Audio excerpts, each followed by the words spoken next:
Did you get your candy bar? Yes. Happy Father's Day to all of the fathers out there. I was told whether you are a father or you have a father, you get a candy bar today. So I'm pretty certain that means everybody in the room should get a candy bar today. If you did not, make sure you pick it up on the way out. This morning we celebrate. We celebrate the warm and loving relationships that people have with their fathers. We give thanks for those relationships. And for those, whatever reason, did not know their fathers or will try to remember an uncomfortable part of today, we are also with you. You see, on this day, we celebrate all. We celebrate anyone who has played a part in your life, a fatherly role, one might say. Today, we give thanks for all the people in our lives that have nurtured us. And so have your candy bar because life is sweet.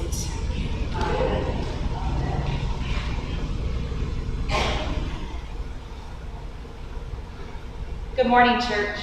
Good morning. Welcome to Jensen Beach Community Church, a United Church of Christ congregation where no matter who you are or where you are on life's journey, you are welcome here. We are glad that you are with us this morning. Are there any announcements for the good of the community? There are. I've been doing a lot of traveling, and when I travel, I always make sure I have something good to read. And I get it out of the church library.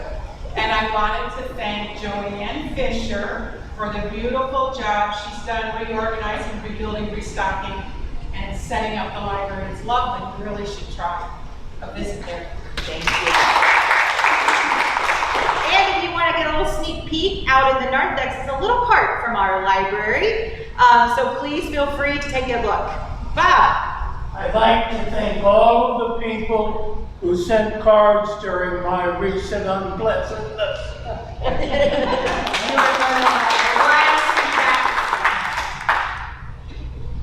I want to thank this church for everything they've done to support the First Thought. I want to thank the workforce behind the First Thought. I can't even tell you what a week we had. And I mean, it was a tough week, but I got to tell you, it was $6,300 and something.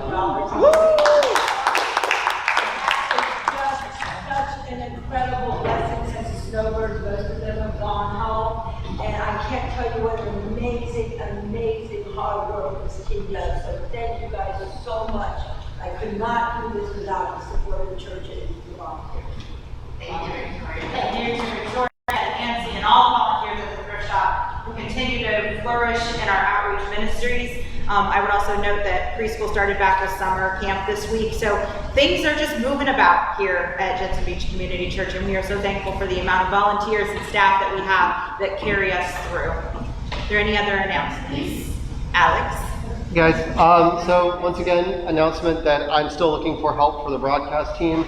Right now, it's just myself and Rachel, and we would love some more people to just be able to be substitutes to do this, so that we can keep this going every single week. So, you know, you may not think you're very tech savvy. You may be like, I have trouble checking my email, but I have written out an entire document of instructions with pictures that I'm pretty sure once you have a, you know, kindergarten or first grade reading level, no offense AJ, that you can get through that document and figure out what's going on. Plus I'll train you hands-on. But if you think you might be interested, or you even just want to be like, hey, this isn't as bad, and I can go tell other people that might be interested that it's not that bad, come see me. We'll do a training session one Sunday, just live during worship. It's not that hard. I have that much confidence that we can do a training session while broadcasting worship.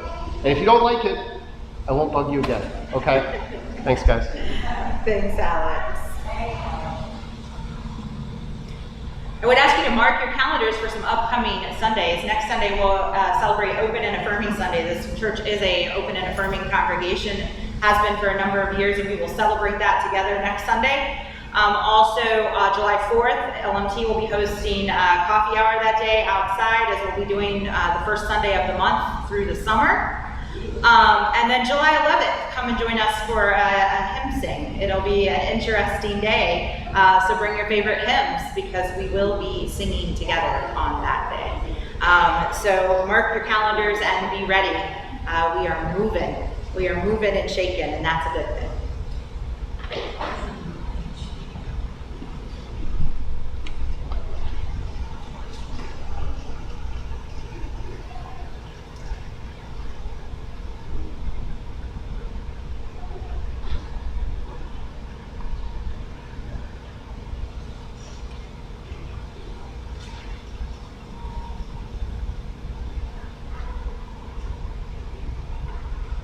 Yesterday in Fort Lauderdale, during the Pride Parade, a vehicle careened into a crowd of people, killing one and injuring others.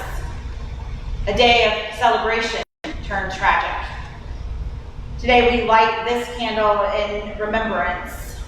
One of my clergy friends was close by, really close, too close to the chaos yesterday, and he wrote about his faith and how it prevails, and how our faith will continue to prevail. So no matter what comes, know that God is with us. Know that God is here. Know that we remember and we celebrate, and we will not be silenced.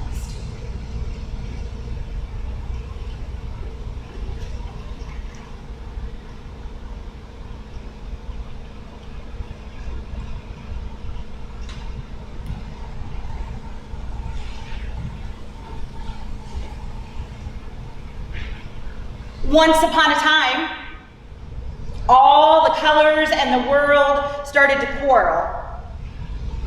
Each one of them claimed that they were the best, the most important. Green said, clearly I am the most important. I am the sign of life and hope. I was chosen for the grass and the trees and the leaves.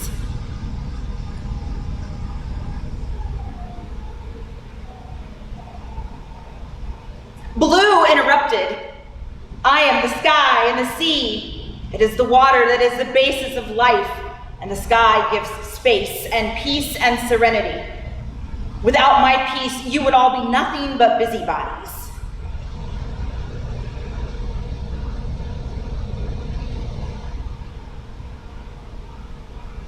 Yellow chuckled. You are all so serious. I bring laughter and warmth into the world. The sun and the moon and the stars are yellow. When you look at a sunflower, the whole world starts to smile. Without me, there would be no fun.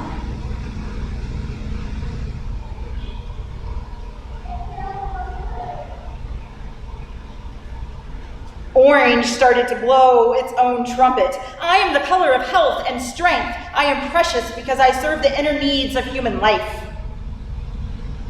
I don't hang around all the time, but when I fill the sky at sunrise or give you a majestic sunset to admire, my beauty is so striking that no one ever gives another thought to any of the rest of you.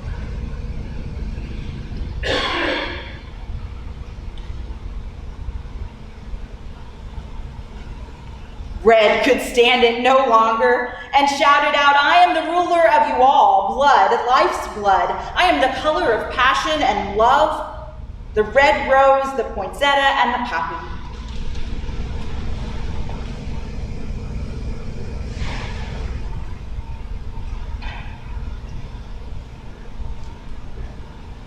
Purple rose up in its full height, was very tall and spoke with great pomp. I am the color of royalty and power. I am the sign of authority, of wisdom. People do not question me. They listen and obey.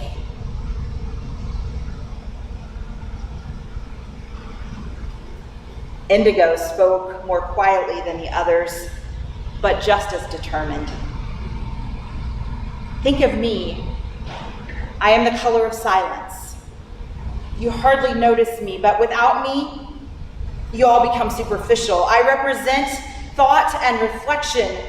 You need me for balance and contrast and inner peace.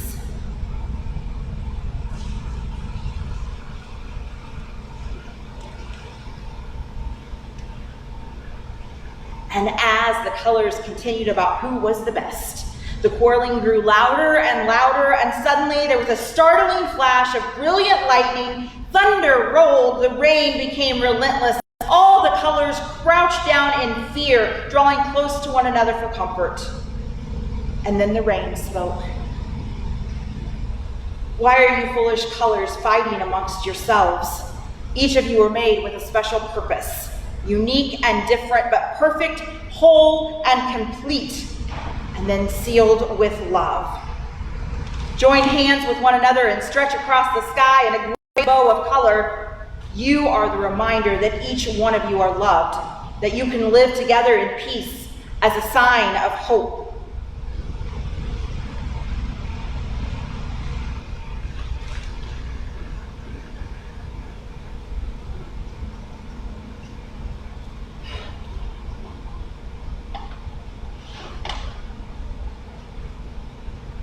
Ancient people recognized the rainbow as a sign of peace and of harmony, a sign that can live in peace and harmony, respecting the gifts and differences of each one and reflecting the beauty found among one another.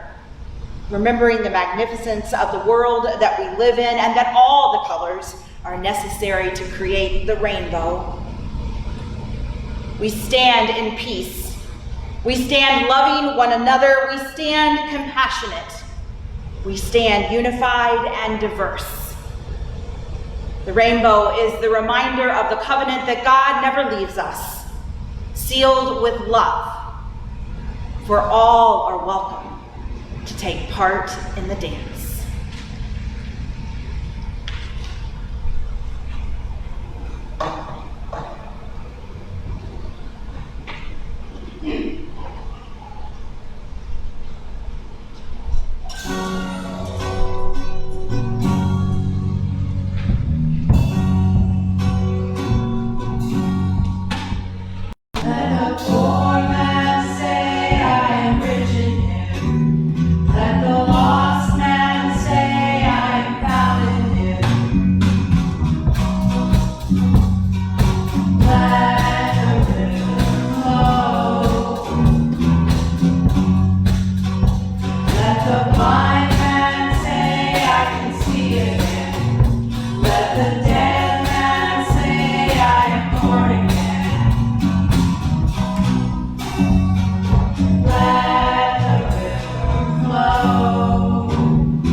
It is awesome when all of the people live together in unity.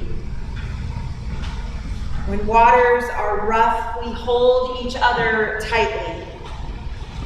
When the sea begins to swallow us up, we hold each other tightly and we call on God. We need God, each other, and in the midst of those looming waves, we need community. We can splash and play in the shallow end and venture into the deeper waters with trusted friends, delighting in refreshing currents of our community and savoring each burst of laughter. Let's invite others to join us in the waters as we worship together this morning. Let us pray.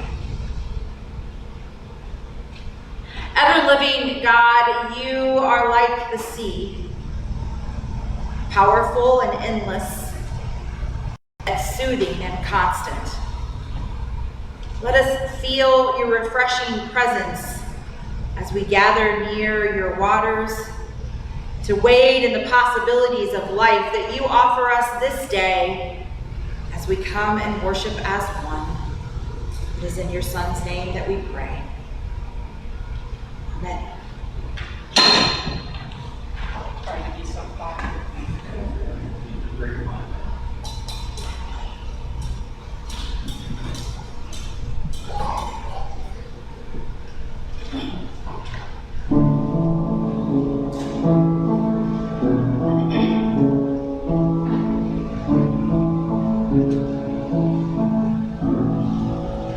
In the morning when I rise, in the morning when I rise, in the morning when I rise, give me Jesus.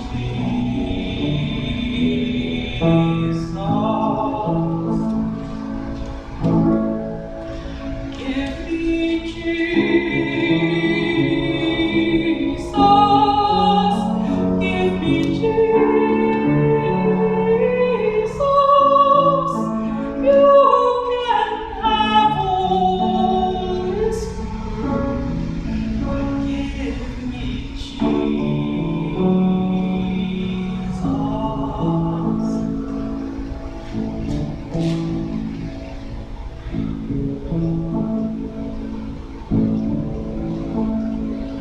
And when I am alone, oh, and when I am alone, and when I am alone, give me Jesus.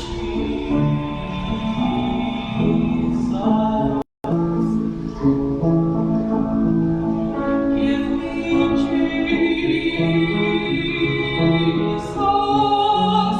Give me Jesus. You can have all this world. Give me Jesus.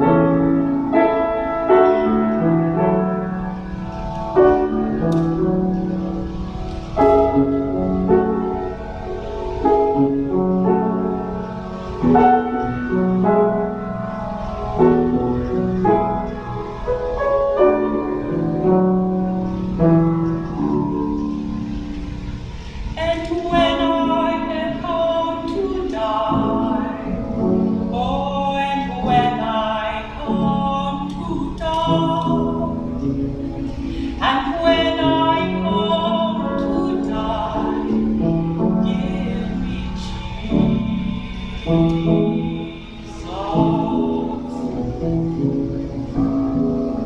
Give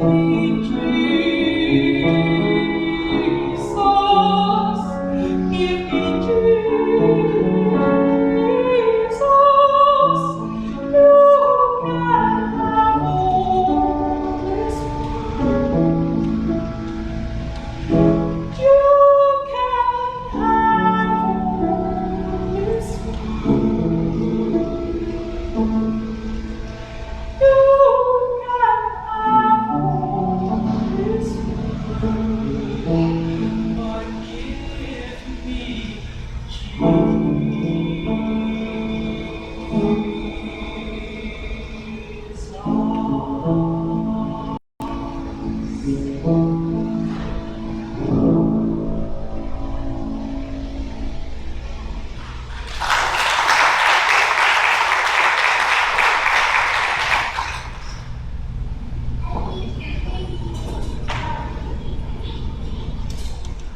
scripture reading this morning comes from the Gospel of Mark, chapter 4, verses 35 through 41. Later that day, when evening came, Jesus said to them, "Let's cross over to the other side of the lake." They left the crowd and took him in the boat just as he was, and other boats followed along. Gale-force winds arose and waves crashed against the boat so that the boat was swamped. But Jesus was in the rear of the boat, sleeping on a pillow. They woke him up and said, "Teacher, don't you care that we are drowning?" He got up and gave orders to the wind, and he said to the lake, "Silence, be still." The wind settled down, and there was a great calm, and Jesus asked them, "Why are you frightened? Don't you have faith yet?" Overcome with awe, they said to each other, "Who then is this, that even the wind and the sea obey him?" The word of God for the people of God. Thanks be to God. Fear. Well, fear is a very powerful emotion, one that we'll all face at least once in our lives. Fear of loss, fear of the unknown, fear of pain, fear of a hostile world, fear of rejection, fear of judgment, fear of betrayal. Sometimes fear motivates us to dig deeper, and sometimes fear can paralyze us in our very tracks. But until the situation actually arises to raise our fear, we truly do not know how we may react. You see, we can try to envision all the scenarios that we want. If this situation was to happen to me, this is how I would respond. If I were fleeing for fear of my life and my children's lives, I would not do what they did. I would do this instead. If I were faced with the kind of pain, I would fight back.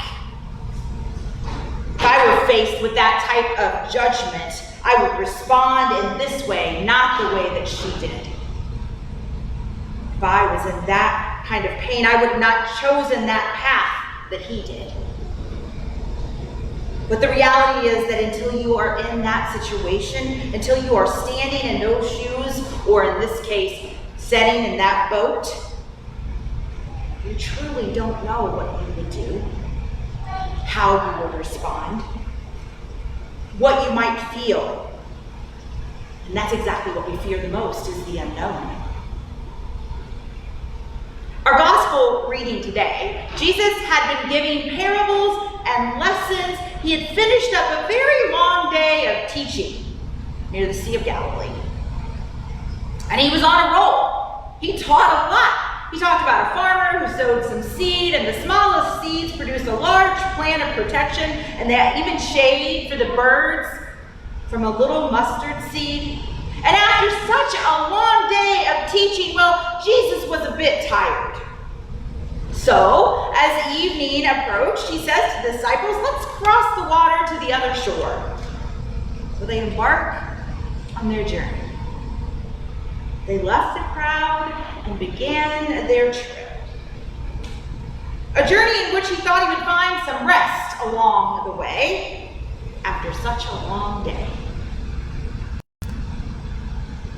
But you see, this story, it isn't really about the weather or the boat trip. It's a story about life. It's a story about faith. It's a story about fear. Wherever you find one of those, you will find usually all three. Life, faith, fear. They really can't be separated. And Jesus and his disciples are crossing that Sea of Galilee. They're moving from one side to the other. Each shore held something different in store for them. On one side, they were at home, and on the other side, there were strangers. There's a side where life is, familiar. And there's another side where it's very different and unfamiliar. And in the middle of those two shores is open water. Water to be crossed. And while we may have never crossed the Sea of Galilee, I would venture to say that we've been in that boat at some point, where we're moving from one shore that's familiar to another shore that's not quite so familiar, and we're moving across. Moving between the familiar and the unfamiliar. Feels like home, feels a little off. One side we feel like a stranger. And sometimes we need that wide open water right in the middle, right between. But you see, it's in that wide open water where life can get a little rough. The winds can get strong, the waves can get high. And just in this story, the boat starts to take on water and begins to sink. We've all been there. We know what it feels like when it just keeps piling up and piling up and piling up, and you're like, "Ugh." Can the storm let up just a little bit? I'm sure each of us could tell our own storm stories, both literally and figuratively. Some of our stories begin with a simple phone call, a doctor's visit, news we didn't want to hear. Some will start with the choices that we made, our mistakes, our shortcomings. Our stories may tell of different relationships in our lives, or how our hopes and dreams didn't play out quite as we had imagined. Plans for our future may have fell apart, or maybe our struggle to grow and to find our way. Some storms seem to arise out of nowhere and take us by surprise. And other storms, you see, they build and they brew, sometimes over a lifetime. But storms happen. Storms of loss and sorrow, storms of suffering, storms of confusion or failure, loneliness, disappointment, regret, storms of depression, anxiety, addiction, storms of uncertainty and second guessing, storms of thoughts and voices. But regardless of when or how they arise, the storms are about the changing conditions around us.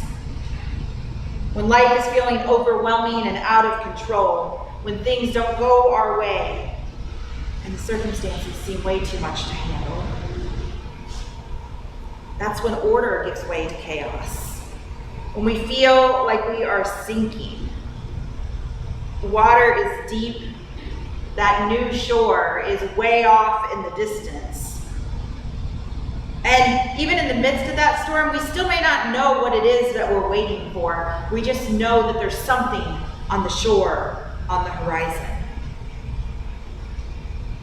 Now the boats that they were in were most likely more lower sides, so that the fishermen could do their jobs. It made it easier to do their work. But it didn't give a whole lot of protection for the crashing waves. And so when this violent windstorm arose, it didn't take long for it to overtake them. And as those waves began crashing over the sides of the boat, their quiet journey from one shore to the next was soon disrupted. Just as those storms of our lives seem to pop up when we least expect them, those things that throw us out of sync with our world, those challenges that we don't expect or understand, those things that heighten our fear, that's what the disciples were feeling. And that's where we find them, there in the boat with this storm that has popped up. And where is Jesus in the midst of this horrible, awful storm? Well, Mark tells us he was sleeping. Simply unafraid of the chaos raging around him and the disciples, he was sleeping. The disciples wake him.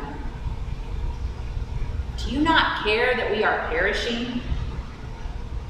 We'll probably all echo those words in the storms of our lives. Do something, fix it, make it better. But somehow in the midst of the storm, Jesus was absent.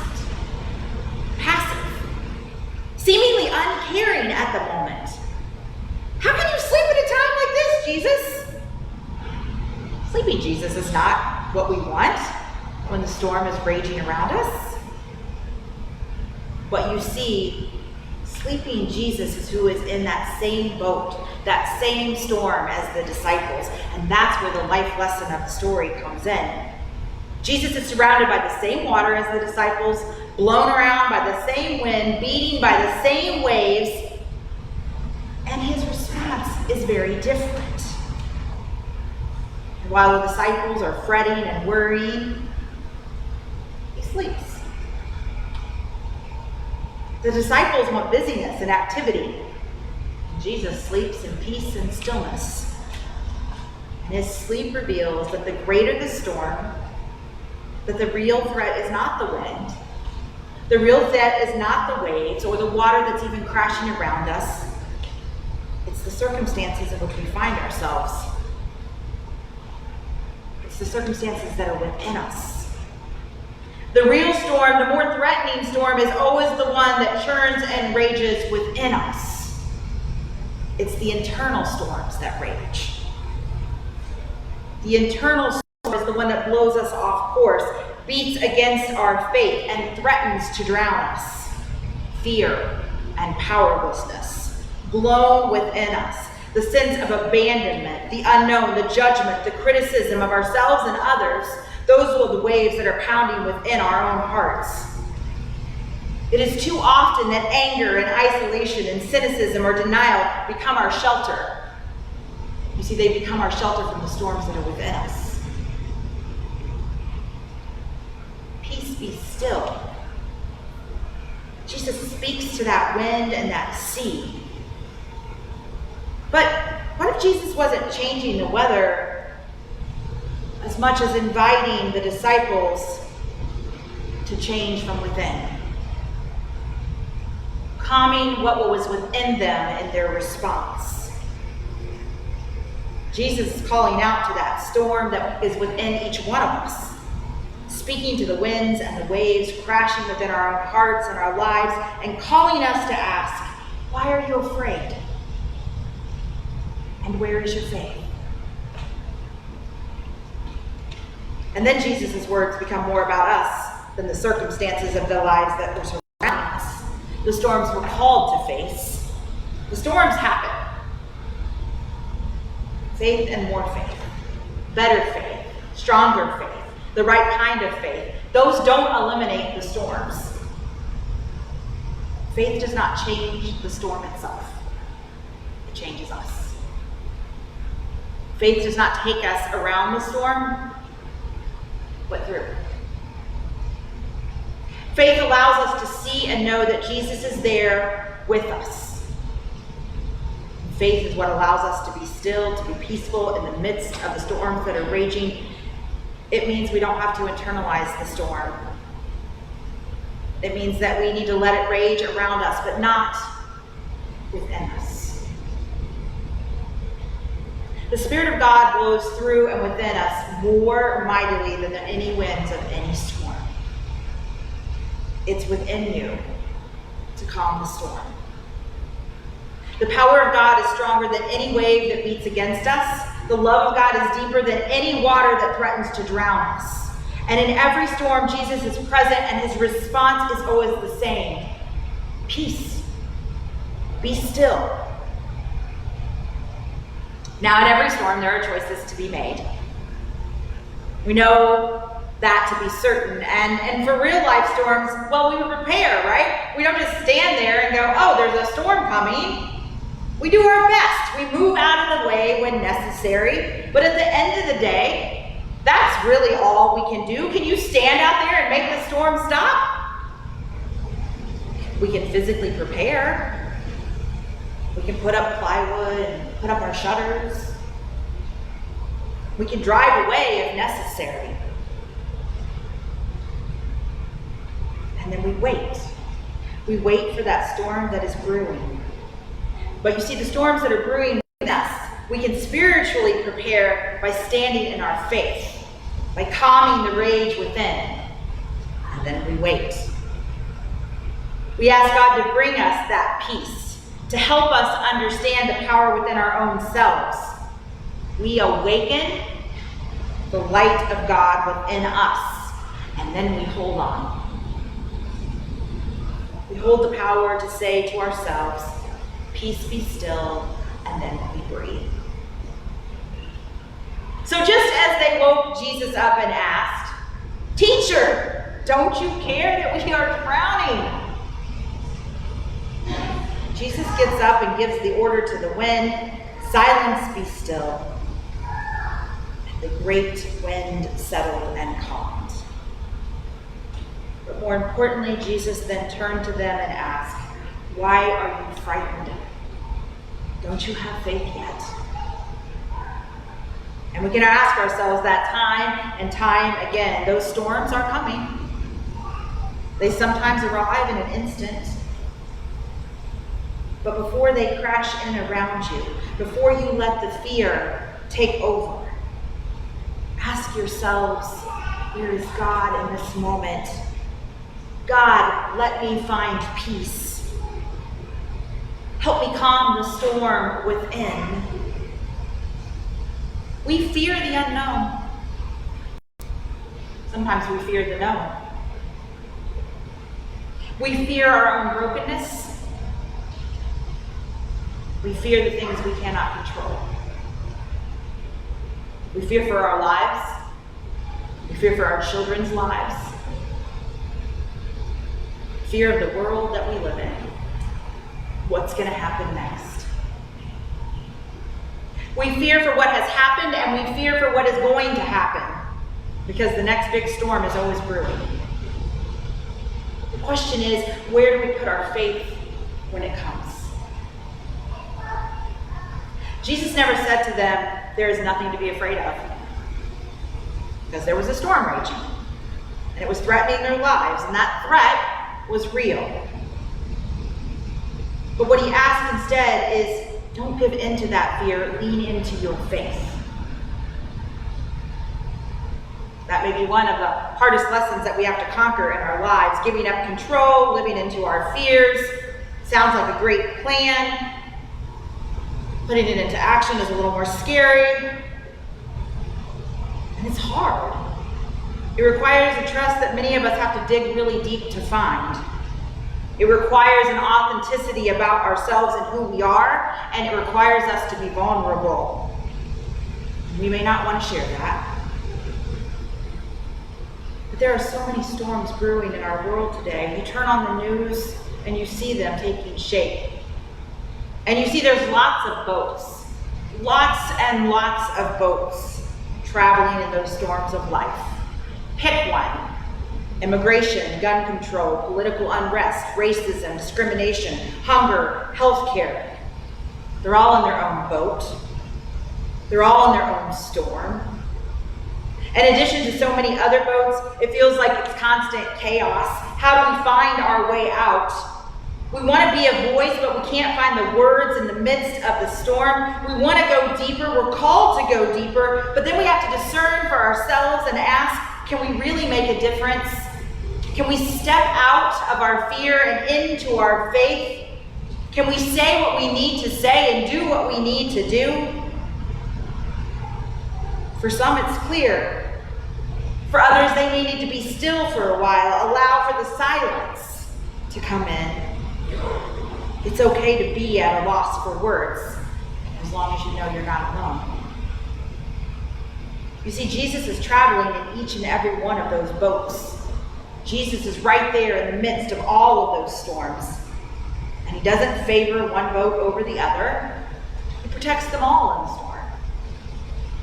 Even when we who live in fear cannot see it, do not understand it, or maybe even lose our faith in it, we are reminded that Jesus woke up.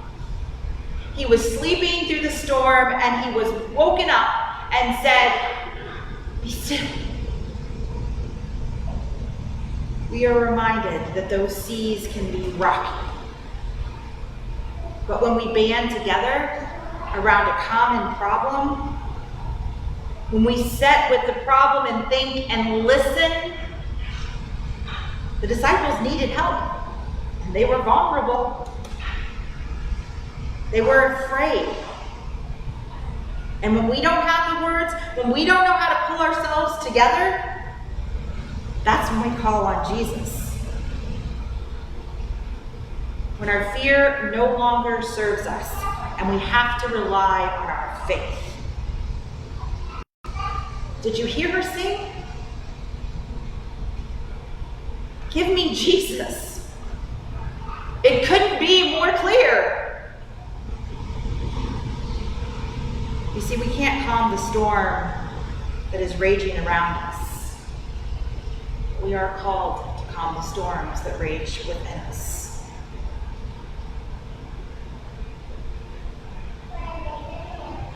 Don't misunderstand. I'm not saying that all we have to do is nothing and just wait on Jesus to show up. That's not it at all. We can still live our lives in a way that prepares us for the moments when the storms are going to come. We can still hold fast to our faith. We can still be active participants reaching out in love and grace and forgiveness. Those are all things we're called to do. We have to encourage one another in the midst of it all. We love unconditionally. We support one another. We teach our children. We're reminding each one in this community that they are beloved and blessed children of a living God. We need to stand up for those who are struggling, to be a voice among the voiceless. We need to worship and pray, even in the midst of our uncomfortability at times, when the storms are rocking the boat a little bit. But it's when we do those things that our faith is strengthened. When we call out to Jesus in the boat, and we're reminded to be still. Only when we ourselves ask Jesus to help us through those storms does our faith become stronger than our fear. When we feel like we don't know how to respond, when we feel like we don't have the strength to carry on, we let go. We let God. And you ask that the storms be quieted within. So on this day, may the peace of God come upon you. If you have storms raging within you, may they become quiet. May you stand in your faith, and may your faith forever be stronger than your fears. May it be so.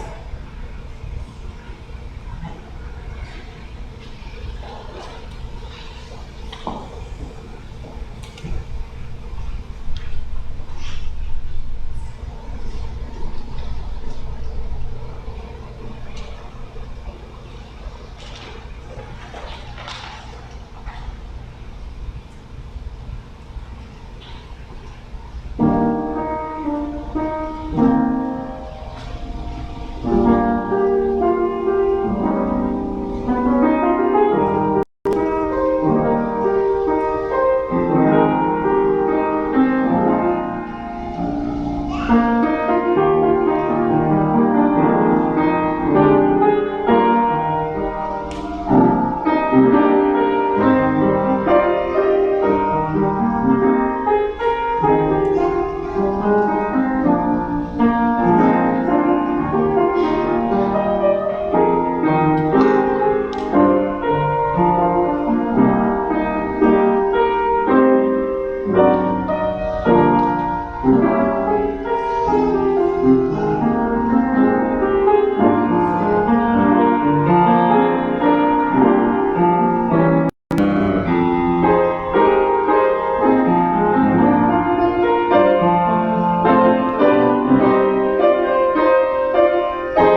prayers for my hometown in Indiana. They received a large amount of rain in a short amount of time, and the waters are still rising. So prayers to all of them because they have a lot to deal with. For those that are in the path of storms to come, we pray.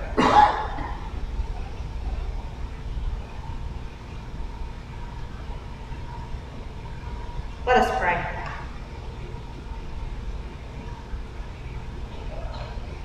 God of the sky and sea, your world brims with glory. You have set us in the midst of a garden and trusted us to tend to it. We pray for the good earth and the wisdom to care for it well, so that generations to come may enjoy its fruit and revel in its beauty. God of the earthquake and the storm, your world is full of danger. Keep watch over your people. Save them from despair. Strengthen and uphold them when trouble comes. God of power and might, the rulers of this world do not always seek your wisdom. Guide all nations in ways of peace and uphold the oppressed, even as we work and wait for your coming. Holy God, be with us all. God of healing and comfort, pain and loss are all around.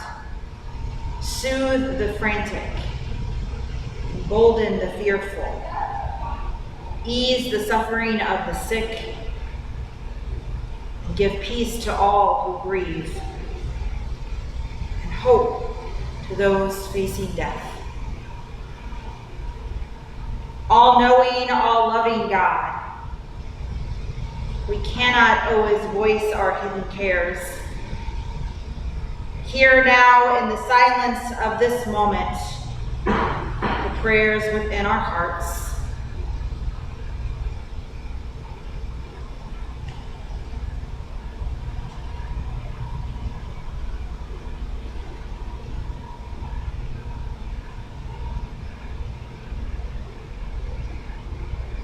Holy God, with trust, with knowing that your Spirit is moving among us, with confidence in your ability to bring peace, calm, love, and compassion, we come together as a community of faith, praying in the way that your Son taught us to pray. Our God, who art in heaven, hallowed be thy name. Thy kingdom come, thy will be done, on earth as it is in heaven. Give us this day our daily bread, and forgive us our sins, as we forgive those who sin against us. And lead us not into temptation, but deliver us from evil. For thine is the kingdom, the power, and the glory forever and ever. Amen.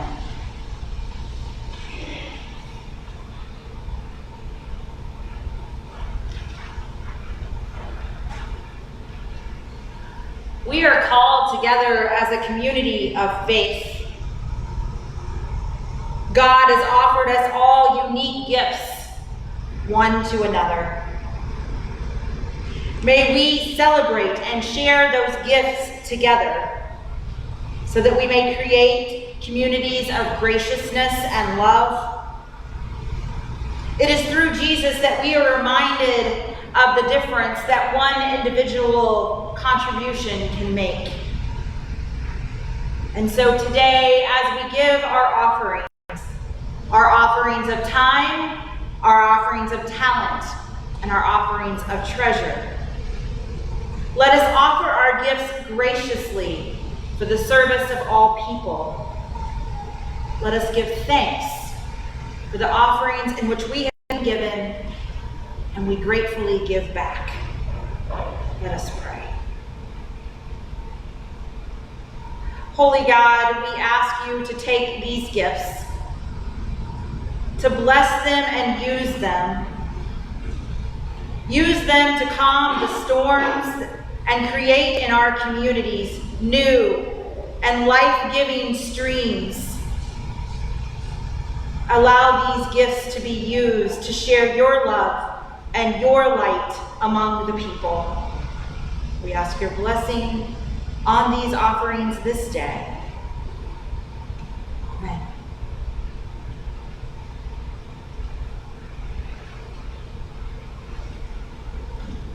My friends, we are the waters in which God swims.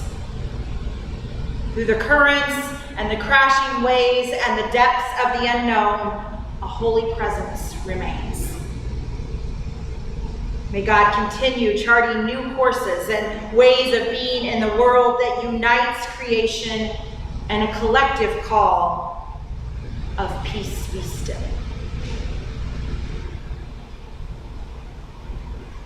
Go now in the name of the Creator, the Christ, and the Holy Spirit. Go in peace this day, now and forevermore. Amen.